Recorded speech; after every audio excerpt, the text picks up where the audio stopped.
It began as something small. A few angry looks across the street. Some words exchanged in passing. But in a quiet neighborhood in Vineland, New Jersey, a string of petty arguments would soon explode into one of the most talked about cases of neighbor conflict turned deadly in recent years. The Zachary Latham case. Welcome to Truthful Crime, where we explore real-life stories of tragedy, choices, and justice. If you're interested in true crime cases that make you question what's right and wrong, make sure to subscribe and turn on notifications. We post new cases every week. In 2020, the world was still adjusting to lockdown life when a bitter feud began brewing between two families living just a few houses apart, the Lathams and the Durhams. On one side was Zachary Latham, an 18-year-old National Guard trainee known online for his TikTok videos showing off cars and motorcycles. On the other side were the Durhams, a respected family whose father, William Timmy Durham Sr., worked as a corrections officer. At first, it was just noise complaints and minor disputes, things most neighbors experience at some point. But soon, those disagreements escalated into accusations, viral social media posts, and rising tempers that would eventually spiral far beyond control. Neighbors later described an uneasy tension on the street. The Durhams felt that Zachary was deliberately provoking them online, using his social media fame to mock and taunt. Zachary, meanwhile, claimed the Durhams were harassing him and his wife, Sarah, and that he feared for their safety. What started as neighborhood bickering was turning into something dangerous. On May 4, 2020, the feud reached its breaking point. According to investigators, the Durham family decided to confront Zachary face-to-face after a heated encounter on the road earlier that day. Video evidence later showed the Durhams arriving at the Lathams' home in multiple vehicles. Inside Zachary's driveway and garage, a violent confrontation erupted, one that would leave a father dead and a community divided. Zachary claimed he acted in self-defense, insisting the Durhams trespassed on his property, ignored repeated warnings to back off, and physically attacked him. Prosecutors, however, told a different story. They argued that Zachary had provoked the fight, armed himself with a knife and stun gun, and then recorded parts of the incident for social media attention. In the video that surfaced later, the scene was chaotic, shouting, physical struggle, and confusion. Within seconds, William Durham Sr. suffered fatal stab wounds. His wife, Catherine, and sons were injured. The moment that began as an argument about respect ended with sirens, flashing lights, and police tape stretched across a quiet suburban street. Zachary Latham was taken into custody and charged with manslaughter, aggravated assault, and weapons offenses. News of the arrest spread quickly online, partly because Zachary already had a large following. Many of his old TikToks, where he bragged about fast cars and confrontations, began circulating again, this time in a much darker context. The Durhams, heartbroken and angry, said this was never supposed to happen. They believed Zachary deliberately provoked their son and husband for views and attention, calling the killing an act of arrogance rather than self-defense. Meanwhile, supporters of Zachary painted a different picture, a young man cornered by a furious group of neighbors and forced to defend himself. The story quickly became one of perception versus reality. Was Zachary Latham a reckless influencer chasing clout, or a frightened husband protecting his home? As the case moved to court, both sides prepared for a long and emotional fight. The prosecution argued that Zachary had options, that he could have gone inside, locked his doors, and called the police. Instead, they said he chose violence. The defense countered by invoking the concept often called the castle doctrine, the right to defend oneself within one's own home. Under New Jersey law, while there is a duty to retreat if possible outside your home, there is no legal duty to retreat inside your dwelling. Zachary's attorneys claimed that he was attacked in his garage, part of his home, and that he did what anyone would do if faced with multiple people charging at him. The case stirred deep emotions not just in Vineland, but across the country. It raised uncomfortable questions. Asterisk, how far can someone go to protect their home? Asterisk, when does self-defense become excessive force? Asterisk, and how much does the digital world, the cameras, the posts, the online reactions, change the way justice is perceived? As the trial unfolded, witnesses were called, Videos were replayed frame by frame. An expert testimony tried to piece together the truth. Both sides told compelling stories, one of a man defending his life, the other of a man looking for trouble. What would the jury believe? When the state of New Jersey versus Zachary Latham trial began, the courtroom was filled with tension. On one side sat the Durham family, still grieving the loss of their husband and father. On the other was Zachary, a young man facing serious charges that could send him to prison for decades.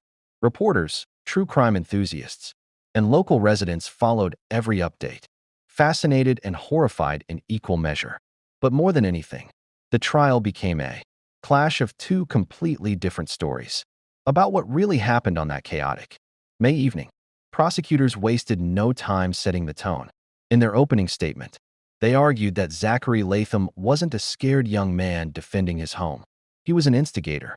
According to the state, Zachary had spent months taunting the Durhams online, using social media to provoke confrontations and gain followers. They described him as someone who turned real-life conflict into content, a person who blurred the line between entertainment and danger. The prosecutor told the jury that on May 4, 2020, Zachary knew exactly what he was doing.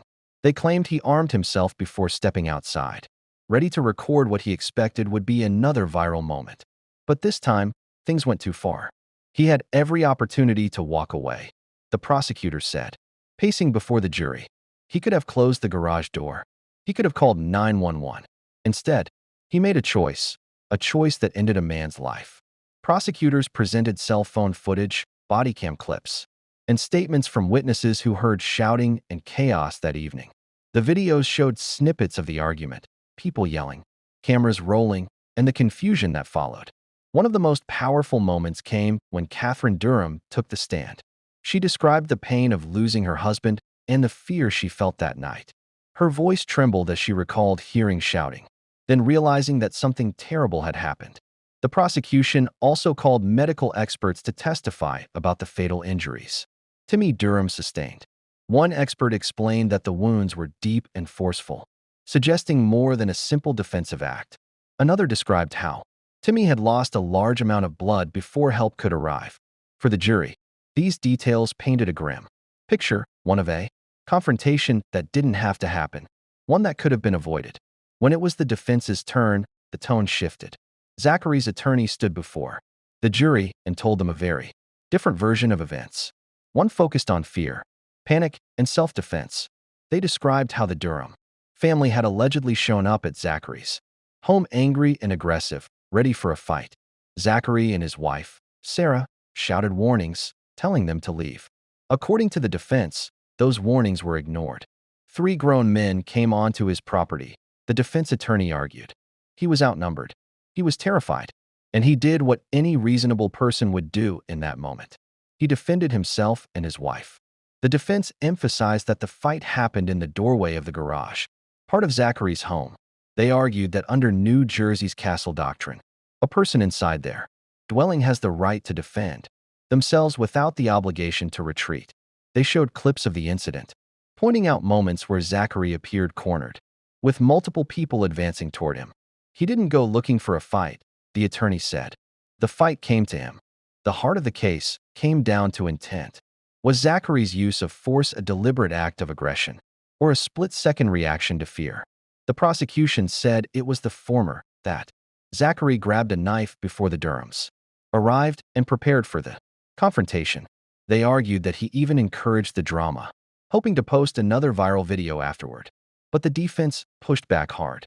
They painted Zachary as an immature young man who made mistakes but never wanted anyone to die.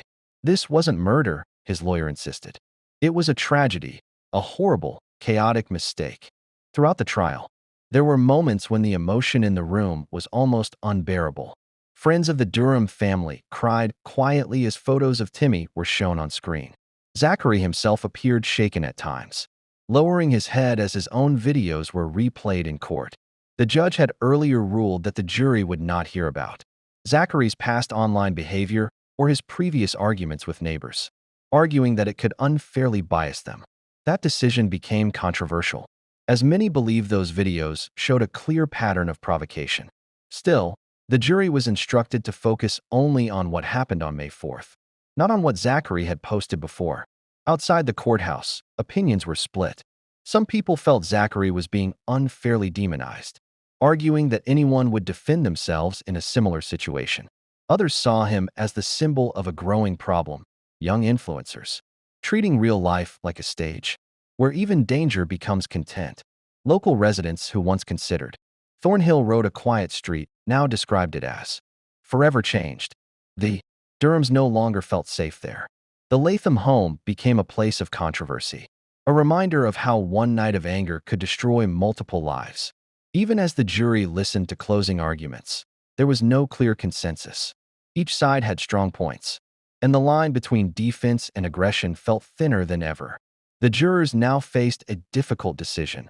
Was Zachary Latham acting out of fear, protecting his home, or did he take a neighborhood feud and turn it into something deadly? For fame and attention, their verdict would not only decide one man's future, it would send a message about how far self-defense can go in the digital age. After 2 intense weeks of testimony, emotional witness statements, and heated arguments from both sides, the fate of Zachary Latham rested in the hands of 12 jurors. They had listened to hours of video evidence, examined photographs, and replayed the chilling 911 call where Zachary's voice trembled as he told the dispatcher that blood was everywhere. They'd seen the images of the chaotic scene, a quiet neighborhood turned into a crime scene.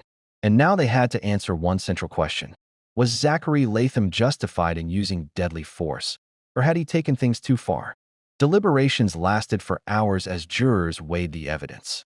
The defense had urged them to see a frightened young man defending himself in his own home, while the prosecution insisted Zachary had provoked the confrontation and escalated it for attention.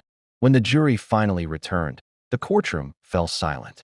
Every face, from reporters to family members, turned toward the judge's bench. The verdict: Zachary Latham was found guilty of reckless manslaughter. It was a complex outcome. The jury rejected the charge of aggravated manslaughter, which implied intent, but decided that Zachary's actions had still been reckless enough to cost a man his life. The decision brought a mix of emotions. The Durham family cried quietly, knowing that while justice had been served in some form, no sentence could ever bring back their husband and father. Zachary sat motionless, eyes downcast, as the judge read the verdict aloud. At sentencing, the judge acknowledged the unusual nature of the case. She noted that the tragedy had begun not with violence, but with a chain of small choices fueled by pride, anger, and the dangerous influence of social media. Zachary apologized to the Durham family in a quiet, trembling voice. He said he never meant for anyone to die and that he would carry the weight of that night for the rest of his life. He was sentenced to 7 years in prison, with the possibility of parole after serving a portion of the term. The judge emphasized that the sentence reflected both accountability and the recognition that Zachary was still a young man with the chance to learn and change. The Durham family released a statement afterward, saying they hoped their loss would remind others that online harassment and real-life confrontations can have devastating consequences. A husband and father is gone, Catherine said, and no video or apology will ever fix that. As the news of the verdict spread, so did the public debate. Comment sections, podcasts, and news programs buzzed with arguments about the case. Some believed Zachary's punishment was too light, saying that using deadly force, especially with a weapon, showed clear intent. Others thought it was too harsh, arguing that anyone facing multiple intruders at their door would have done the same thing. But one thing almost everyone agreed on was this: the role of social media couldn't be ignored. Zachary's rise to online attention had started as entertainment. Flashy car videos, arguments caught on camera, moments designed to get clicks. But as the trial revealed, those videos blurred the line between performance and real danger. Psychologists later pointed out that social media often encourages risk-taking behavior. When likes, shares, and followers become a kind of currency, even conflict can start to feel like content. In Zachary's case, the need for attention became part of a real-life tragedy. Following the trial, the Durham family moved away from Thornhill Road. They couldn't bear to stay near the place where they'd lost so much. Friends described them as heartbroken but determined to keep Timmy's memory alive. They started speaking publicly about digital responsibility, and the dangers of online provocation, hoping to prevent similar tragedies in other communities. As for Zachary, prison life was a stark contrast to the fast, attention-filled world he once lived in. According to reports, he kept mostly to himself, avoiding trouble and spending much of his time reading and writing. Some who knew him before the tragedy said they hoped he would take this time to understand the pain his choices caused, and to eventually use his story as a warning to others. Even years later, discussions about the case continue. Law students study it as an example of how self-defense laws apply when digital fame and personal conflict intersect. Police training programs also reference it when discussing the dangers of neighborhood disputes that escalate before authorities can intervene. At its core, the Zachary Latham case isn't just about a neighborhood feud. It's about the power and danger of the modern online world. A few viral clips turned frustration into hostility and hostility into tragedy. It's a sobering reminder that what happens on a screen can spill into real life, sometimes with irreversible consequences. In the end, two families were destroyed. One lost a husband and father. The other lost a son to the criminal justice system. And a quiet New Jersey street that once echoed with the sound of engines now carries a silence that no one can forget. If you found this story thought-provoking, make sure to subscribe to the channel and turn on notifications. We bring you real-life stories that explore how ordinary situations can spiral into extraordinary tragedy and what we can learn from them. Because sometimes understanding how things went wrong is the first step toward making sure they never happen again.